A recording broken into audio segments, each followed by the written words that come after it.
I'm trying to write defense of the concept of colorblindness.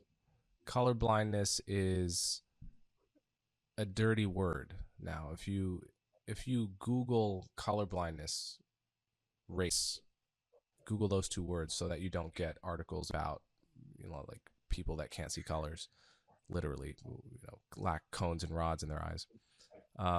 You'll get, at least I got in my Google filter, 10 straight articles on why colorblindness is the wrong approach to race. And really, the people that advocated that decades ago were wrong-headed and naive. And what we have to do now is really focus on seeing race, seeing me as, for instance, a black person, and you as a white person. And the way to a healthy equilibrium on race is to crank up the dial on our racial identities and how much we care about what race we are. And not only that, but the idea is that's the only way to sort of get past Jim Crow and slavery and racial discrimination. It's like we can't do that if we're going to ignore race. That's the idea, the prevailing idea now, certainly in the elite. And that also comes with a whole package of race-based laws like, affirmative action and COVID racial preferences and all the rest, diversity and inclusion, hiring. So I'm trying to write a book that just makes the full case for colorblindness, that we need a national reset on race where we say, look, horrible things have been done in the past. Nobody's denying that. But the way to fix that is not to double and triple down on uses of race in the other direction, right? That's not the way out. An eye for an eye, as the saying goes, makes the whole world blind. So I'm trying to argue that we just need a national reset where we recommit to the principle of race is meaningless. Like skin color is an absurd way to an absurd variable to form your identity around. It's an absurd reason to ever feel divided from anyone else. It's absolutely stupid and meaningless. And all of the quotes and sentiments that have now become cliche from Martin Luther King and the civil rights movement, they are cliche precisely because they are so true. And we risk sort of repeating those mantras and cliches to the point where we actually don't hear them anymore and don't use them as our guiding lights in our public policy and in our relationships with other people. It's so palpable for any English person to go to America, and it's always sort of been like this, even before the escalation in the cultural wars, I guess, from 2015. But in America, it's so people are defined by their race, even if it's not, it's talked about so much more than in Britain, where until recently, again, and certainly since George Floyd, before that, race it wasn't such a spoken about thing, and the racialization of Britain is, or to see everything through the lens of race is seems so regressive, and it's been quite shocking to see us adopt those that what I see as a kind of American mindset. Do you think it's got?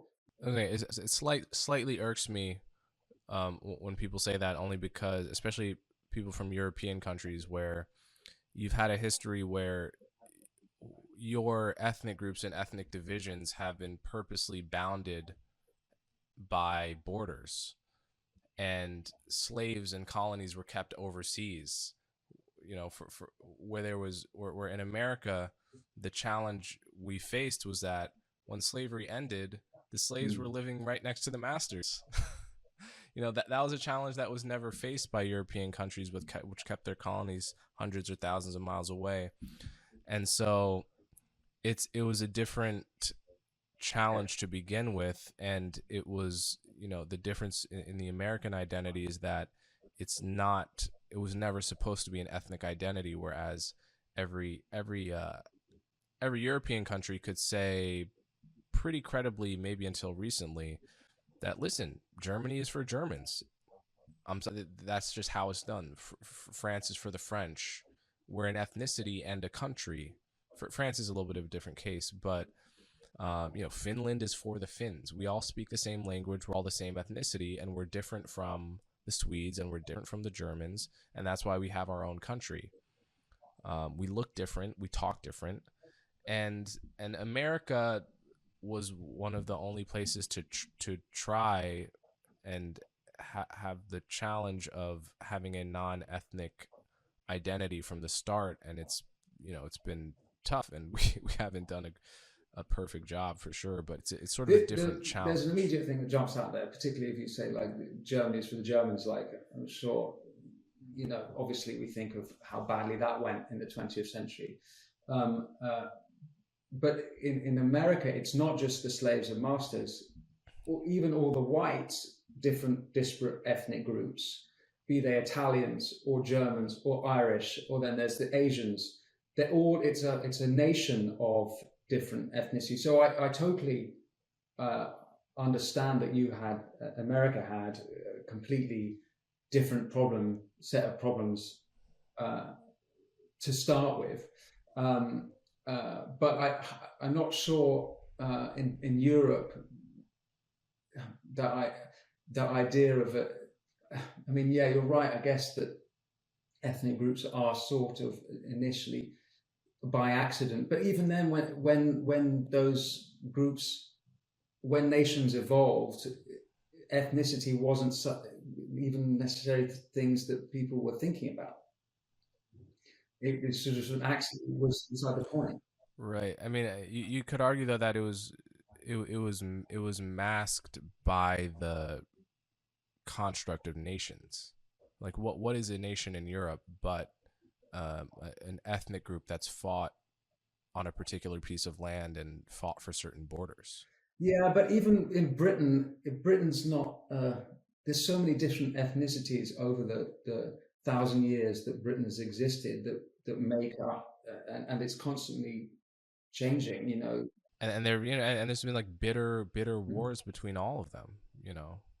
As I'm sure just bitter hatreds between the Irish and the Brits, and the Scottish still kind of want to leave, and so that, I mean, in other words, that's your version of our problem. So are you hopeful that America can find or can get to a place of colorblindness? Do you think it's possible in a nation of so many different groups, of so many different religions and different beliefs, that they can be united under those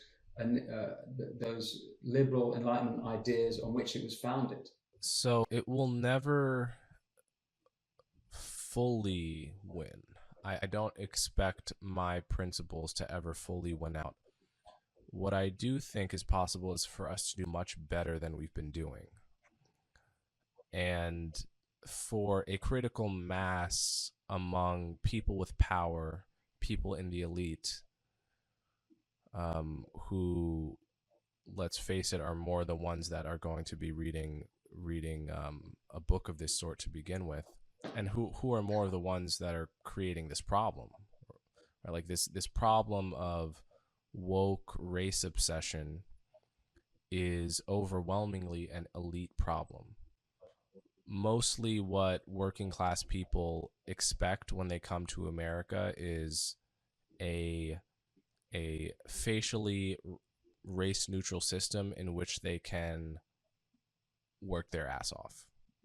That's what people don't Asian Americans aren't expecting to come to a country where they're going to get Asian American benefits, right? They're expecting to come to a country that hopefully will not discriminate against them or hold them down, and will give them a chance to come to live the American dream. And that's been the expectation for hundreds of years in this country, is I'm going to go to a place where I won't be persecuted, that has a legal system in place that will treat me as an individual, and I will be able to fight my way in this system, right?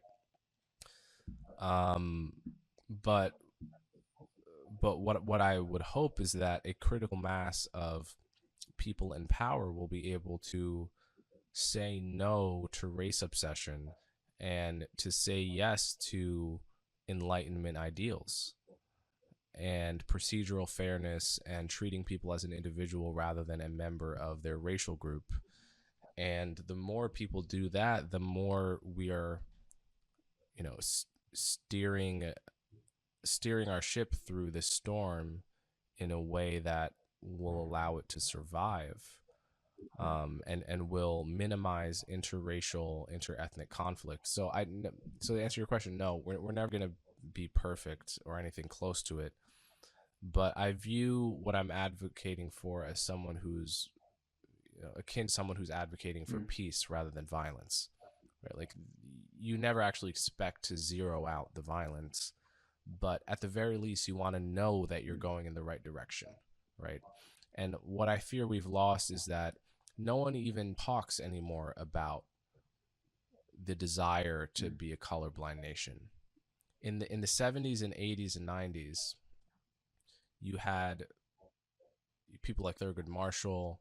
You even had radicals like the Black Power movement in the 60s. When they wrote their manifesto for the movement, they said, yeah, eventually we would like to become colorblind, but on the way there, we're going to have to do a lot of racial reckoning and seeing race, right? Now you don't even hear that. You don't even hear the first caveat where they say, eventually we want to be colorblind. It's only the second half, which is, we want to see race forever and ever. So if I could even get more people to admit that eventually we want to be colorblind, we want to more and more push people away from identifying strongly with a race of human beings, a subcategory of human beings, then I will consider it a success. No, I fully support.